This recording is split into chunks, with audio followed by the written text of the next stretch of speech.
fit Dockers. Nobody does pants like Dockers. And we welcome you back to our studio here in New York, everyone, along with Terry Bradshaw and Dennis Green, the head coach of the Minnesota Vikings. I'm Greg Gumbel. The Cowboys leading the Green Bay Packers, who were in this football game right up until the final minutes of the first half. It's now a 17-3 game. Let's take a look at some of the highlights for you.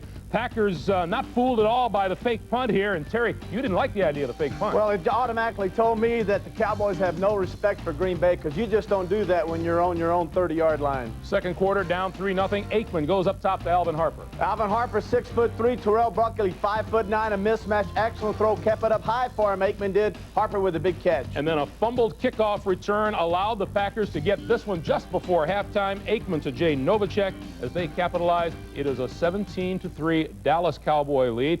Terry and Dennis Green are now going to throw a cover 2 on the Terry vision. And as we talked in the pregame show about getting Sterling Sharp free. Well, Coach Green said he always wanted to be a weatherman. I said, come on, be a weatherman with me. We talked to Butch Davis, defensive coordinator of the Cowboys, and he was talking about the bunch or the cluster. And Coach Green, I'm going to take you and show you Thompson, the running back's in motion. Here's Ed West, the tight end. And here's the key guy, Sterling Sharp. And this will end up being a bunch or cluster. And you show the folks what happened. Well, you have to always know where Sterling Sharp is. And you can see him working right inside now. As he continues down the field, you got 1, 2, 3 defenders here as they try to work their way outside. They overread Sterling Sharp. He comes inside. He makes the catch now right there. Stop it. Now look, oh, yeah. Now, 1, 2, 3, 4 guys there, and they really shouldn't be there. Really, the only guy that can make that play now is a weak side linebacker, one guy. This was the biggest play that the Packers had all day. Really, their only big-time play.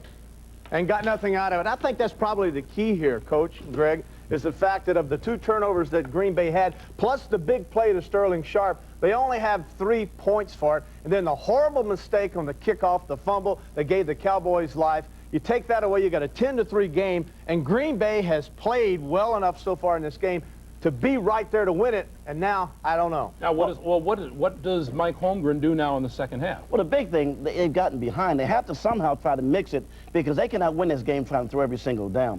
The other thing is they've been caught in some zones. At the last touchdown, the Novacek was a 2-deep zone. The linebacker did not get underneath it. They've got to start playing a little bit more man, kind of load up a little bit. Aikman's thrown for a lot of yardage. Got to take a few more chances now. The score is 17-3. How about it, Terry? They got to find a running game. Yeah, they're not going to find a running game. You can forget the running game. They're going to have to get they're going to have to get the ball, I think, to Clayton. Sharp, we know, but I think now, Coach, they tried to throw the ball to Clayton earlier. I think you got to come up with a surprise, and Clayton could catch the post, the deep ends, but I don't know if they'll have the patience or the confidence, far it is, to try to get him the ball. Sterling Sharp, once again, probably will be featured, but the key here is they've got to change things up. Something different that they haven't shown so far. All right. You guys look like a conductor's convention over there. Just auditioning for a job, Greg. The conference championship matchups are starting to fall into place. Next Sunday, the Cowboys or the Packers will meet the 49ers, and our CBS Sports coverage begins at 3:30 Eastern Time with the NFL Today. Looking ahead to our NFL Today post-game show, we will have extensive interviews,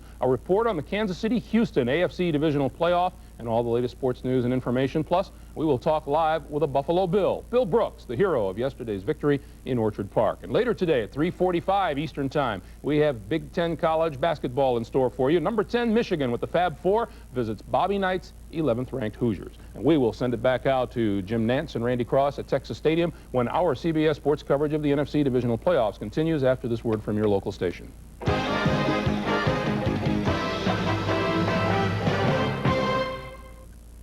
The troubled years that shaped the best of her and the worst of her are on a long-forgotten videotape.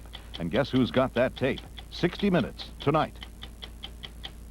There's a severe winter storm warning in effect. Temperature drops, rain will turn to sleet and snow. This February, let these guys deal with the snow and ice.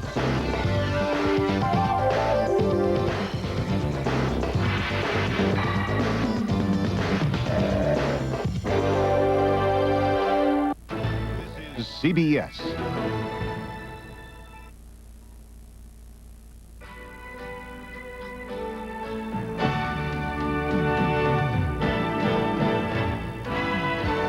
After one, the Cowboys pour on 17 in the second quarter. Now they're heading out for the second half. We'll be right back.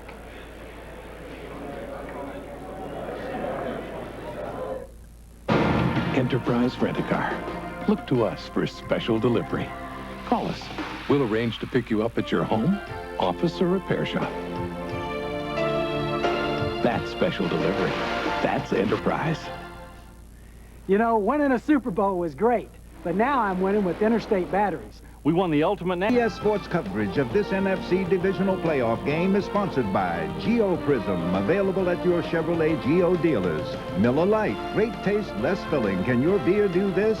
Gillette, the best a man can get. And by RCA, changing entertainment again. Well, with the score 17-3, 2 touchdown passes by Aikman. Let's get a report down on the sidelines from our Jim Gray. Jim? All right, Jim, thank you very much. Spoke to Jimmy Johnson coming off the field, and surprisingly, he said the most important play in the first half was the fake punt that did not work and backfired. He said that really alerted our guys, and it showed us that we cannot do things that we want at will. He said that was the wake-up call we needed. He then went on to say that it was no gift at the end of the first half that they talked about stripping Corey Miller on that kickoff, which resulted in a touchdown. They had seen where Corey Harris had some problems fielding the ball earlier on a kickoff. He said, so that was planned. We stripped it. It worked. As for the Packers, we spoke with Brett Favre. Favre told us that he does not feel as though they have been attacking the offense and the defense of the Cowboys enough. He says on both sides of the ball, we're just way too tentative and we have to get after it. That's the story from down here on the field. Let's go back upstairs to Jim Nantz. All right, thanks, Jim. You know, last week, the Packers had to come back against the Lions, and Mike Holmgren said, we had to bounce back. I didn't know if we had any bounce in us. Can they bounce back again this week? Well, really the key for bouncing back for them is getting some points and getting points early on the offensive side. Defensively for the Packers, you have got to attack, but you also have to think of one thing. The playbook for the Dallas Cowboys is completely